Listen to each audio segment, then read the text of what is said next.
June was quite a relaxing reading month for me.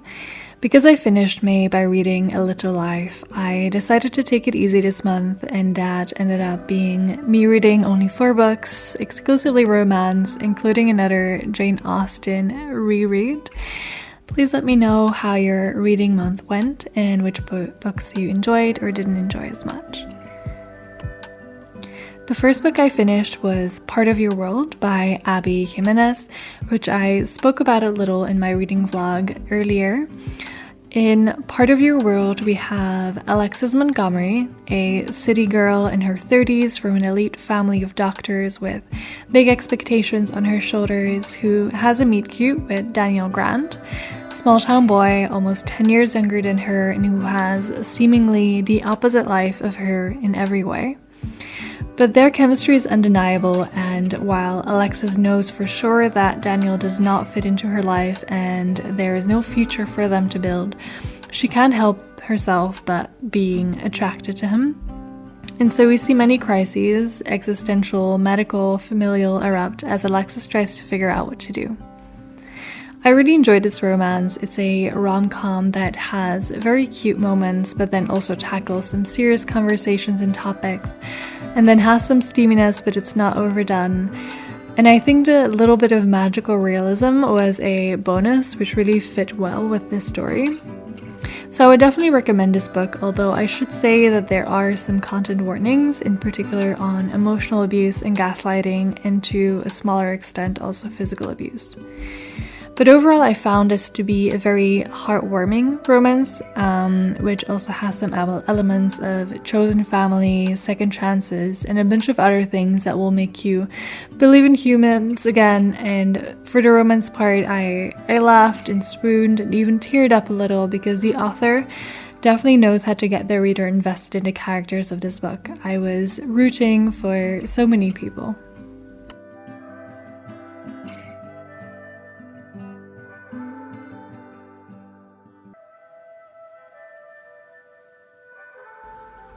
The next book I read was Jane Austen's Sense and Sensibility, which I had read previously almost 10 years ago, I think. This was book 2 in my Jane Austen reread. Since last month I reread Pride and Prejudice. I definitely remember why I enjoyed this one less than Pride and Prejudice, because the story pacing is a lot more slow and it takes a while to get where the story is going. Not that much is happening a lot of the time, and there is less humor, I find, than in Pride and Prejudice. But that being said, I do think I appreciated it more than the first time around.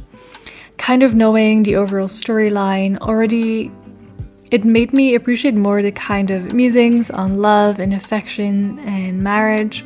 So I think that if those are topics you like to think about, discuss, philosophize, this book might be something for you. But it's definitely a book I struggled to read a bit the first time around. I also watched the movie for the first time. I'm not sure why I never saw it before, but I absolutely adored the casting and really enjoyed it. So if you're not ready to give the book a try, I would definitely recommend the movie. I hope to continue my Jane Austen rereads in the next couple of months. Let me know if you have a Jane Austen favorite. I'd love to hear from you.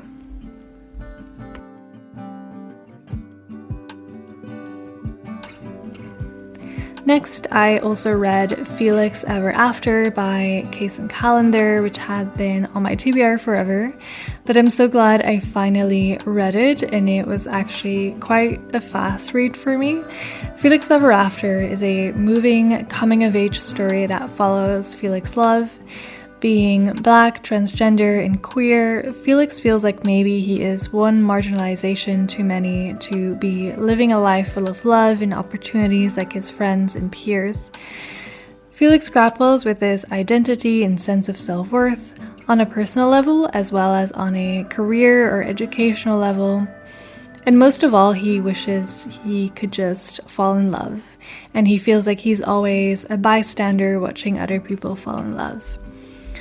One day, a fellow student anonymously spreads photos of Felix before he transitioned alongside his dead name, as well as sending him a bunch of transphobic messages. And so Felix sets out for revenge. But things get complicated as his journey for payback gets intertwined with his search for love. Felix Ever After is a young adult novel that I would definitely recommend. Aside from the lovely story of self-discovery, it highlights the challenges and struggles of transgender students in high school, as well as show the beauty and importance of having a support system. And despite some of the serious topics and really harmful moments in the book, the writing felt very easy to read. It felt very authentic for a high schooler's point of view, and I particularly appreciated this clear sense that things are just messy and complicated and that that's okay. I think that this book has a beautiful added message that everyone is on their own timeline and it is never too late to become more of who you are and who you want to be.